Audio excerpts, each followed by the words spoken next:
Hello everyone and welcome to my channel.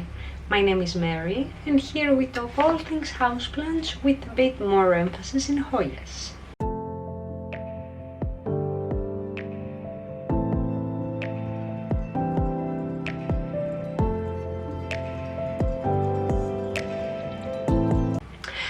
In my previous video I mentioned about Hoya chinghungensis and the need of hair to be probably restarted. And why is that? Let me prefix by saying a few things about semi-hydro. I love it. Most of my Hoyas, like 90% of my collection, is in semi-hydro. Even I think more than 90%, and most of them are in pon, in semi-hydro. That said, okay, things can go sideways from time to time, and today I'm most probably gonna face an example of this situation. So Hoya chinghungensis, I got this one a year and a half ago as a very small cutting, and it has grown a lot. You see here I have a very well established plant. I do have it in pon, in semi-hydro, since the beginning. Quite recently when I went to water it, and I'm not sure if this is a case of dry rot and then a root rot or what happened, because I was away for a bit last summer, I noticed murky water, which can happen, yes, and roots very thin, like hair-like, and that just were disintegrating. So I've realized that, okay, most probably I will need to do something relatively soon about it, and this is what you should be doing as well in case you have any similar situation. So if you have plants in semi-hydro, which personally I'm pro, it saves lots of time, it literally like empties your hand from constant watering and whatever. Like you can leave the plants and go for holidays for a bit without worrying about them, or without having to find somebody else to water them for you, and so on and so forth. But there are a few instances that this can happen.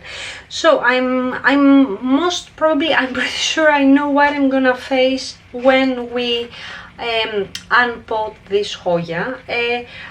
To be honest, I'm quite surprised with how the plant survives with technically no roots, because if there are no roots on the container, as you can see here, just a few coming from the bottom, like very small ones, I'm not sure how this plant is surviving. Anyway, but without further ado, let's restart this Hoya. So first of all, I need to take this away. The water doesn't smell weird, but still. And I need to remove. Let me see if I can. Okay, that's better, I think. I'm removing the clips, and I'm untrellising hair so it can be easier for her.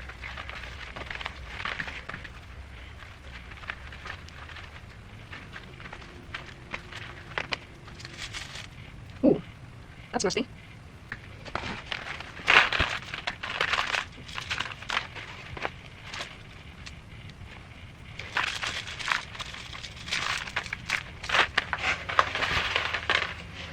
Alright, surprisingly there are a few roots left, and this is how the plant was surviving apparently.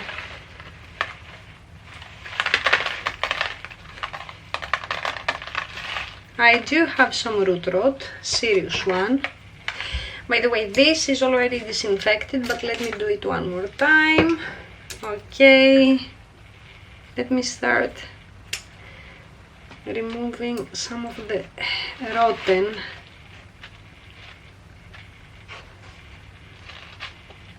Okay, you see, when I pull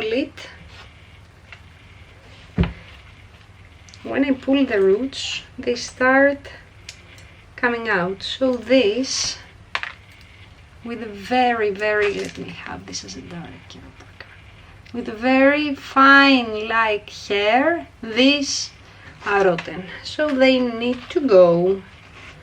Same for this.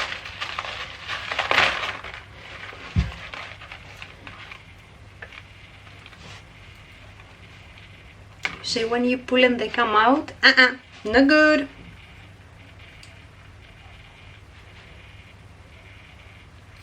So this will take a while, but you need to have patience for this kind of jobs.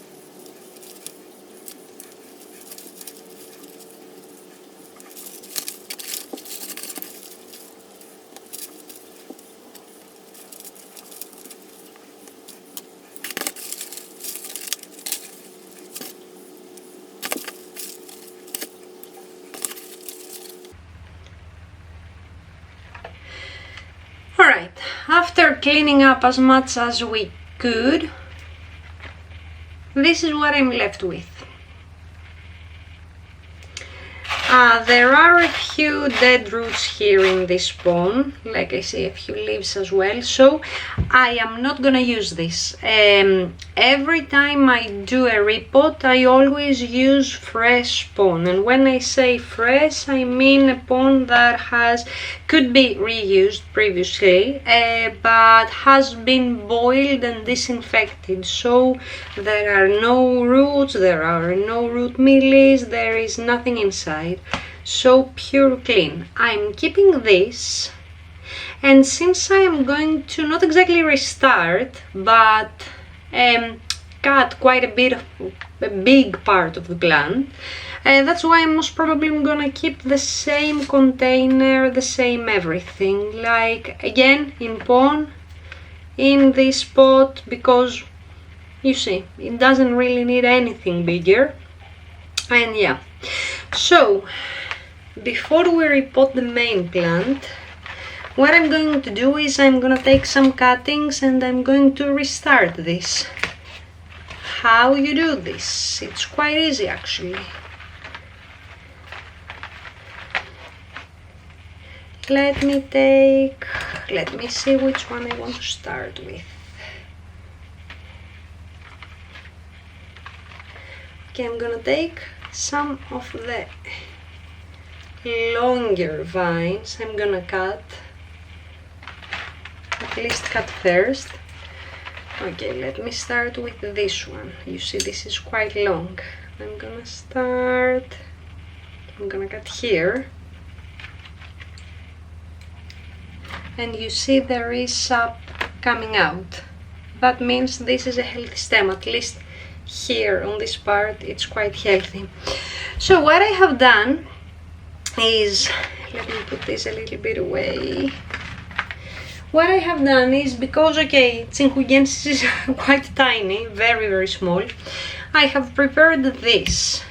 This was from some dessert that I got, like Turkish Delight or whatever, and I am going to put my cuttings in here. I'm going to show you an example.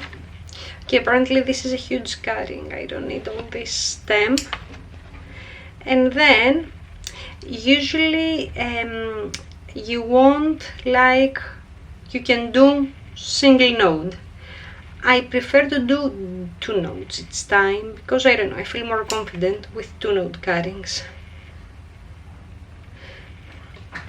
So I'm gonna put these all on the side, or okay, maybe this is gonna be one node. And they need to callus a little bit, so I'm gonna cut and just let them be. When you do this, let me try to here. Okay, so the idea is that you need to have a small part which will be your stem, and then you can cut either right above the node here, above the two leaves, so right here, or as I am doing, I'm keeping two nodes, so I'm gonna cut here, and this is what I'm left with. And after it calluses, I'm gonna plant it. So let me continue with that.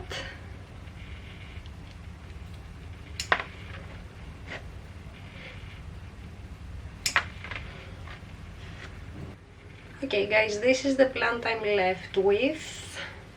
I could trim a bit more, but I don't know, I think if it was surviving with this root system as a bigger plant, then maybe it will be okay like that as well. I have quite a few cuttings in any case, so I'm not overly worried. Actually, you know what, now I'm gonna make a few more cuttings here because I don't like that branch that much. But yes, overall I think it should be okay. I have more than enough cuttings, and usually for my small lift I have noticed that stratum works best for me, or ADA. I'm actually using ADA, not stratum. The ones that are top leaves like this one, I have kept a little bit longer. The rule of thumb is for cuttings that have smaller leaves or finer leaves, it is okay to leave a few more leaves on each cutting rather than do 1 or 2 leaf cuttings.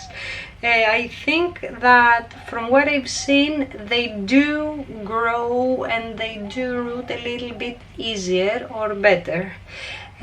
One thing that I have been doing is that for my cuttings, like all these that I have here, you see it's like, these are a lot of cuttings that I've made, I will let them to callus a little bit.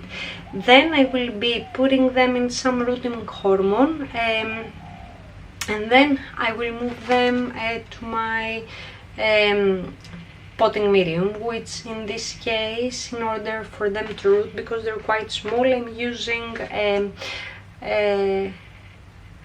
stratum. In other instances, for bigger plants or for bigger leaf cuttings, I prefer water in general. I do semi-hydro in any case, so the water roots do not really bother me.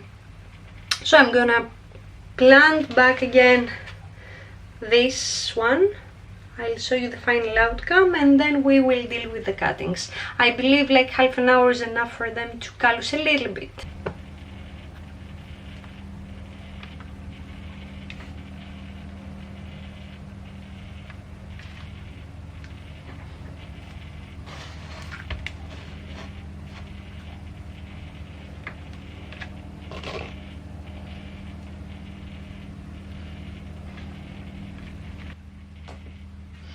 Alright, I think all are done, and what I'm gonna do is just make a small and check it in, and same, check it in.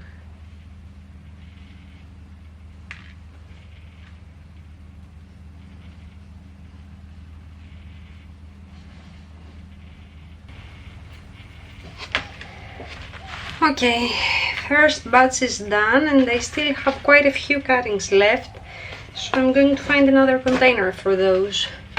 But you see, I didn't want to overcrowd this one because I will need to transfer them after they have rooted. So as is, I'm going to put in one of my propagation boxes and I will let it see how it's gonna grow. This is the first one. Let me find somewhere to put these ones as well and I will be back. Alright, I have cleaned up a little bit the mess and let me show you what we have. As previously mentioned, this is the majority of the cuttings in 88 stratum, and you see they are all of those 2-node cuttings, 2-node 4 leaves. So I will keep as they are inside my propagation box. The other ones is a combo in sphagnumos and some tiny leca that I have. I'm not sure if I can show you, but I don't want to turn it around. So you see, these are the remaining cuttings. So because I don't have that many prop boxes and because I have told you in the past that I have been recycling and reusing food containers, this is exactly what it is. Used to be a salad container, now it's a lovely mini terrarium for my propagations. And finally, this is what is left from Hoya chinghungensis. Still a relatively big, if I can say that, plant. It's not at its best shape. Like for example, this branch here, this vine. Oh, and they just destroyed it. Anyway, so this is quite bare. I'm not a huge fan of it, but I think it will grow out. I didn't want to cut it out that much. So I have a few that are branching out already, like this one, and some on the top. And I kept all the healthy roots that there were remaining in the plant, and they have again repotted in exactly the same container with wick, pon, new I mean boiled pon, not the one that I have just taken out of here. And let's see how it goes. By the way, one thing that I need to highlight: when you cut dead roots after root rot and you decide that for any reason you want to keep some of the roots and repot the plant, exactly what I did right now, what I always do is I sterilize with hydrogen peroxide the remaining roots. I'm not sure if this helps or not, but I have been doing this and I haven't seen any issues with it. As a matter of fact, I think it may help the remaining roots not to continue rotting.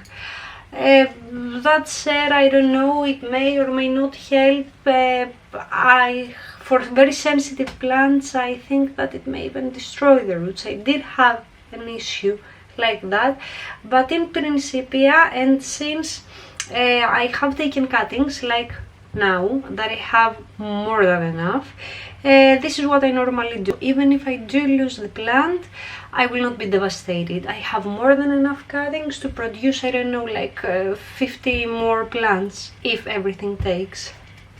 So yeah, this is how I do restart my Hoyas, and you just saw a reason why, because no roots means root rot.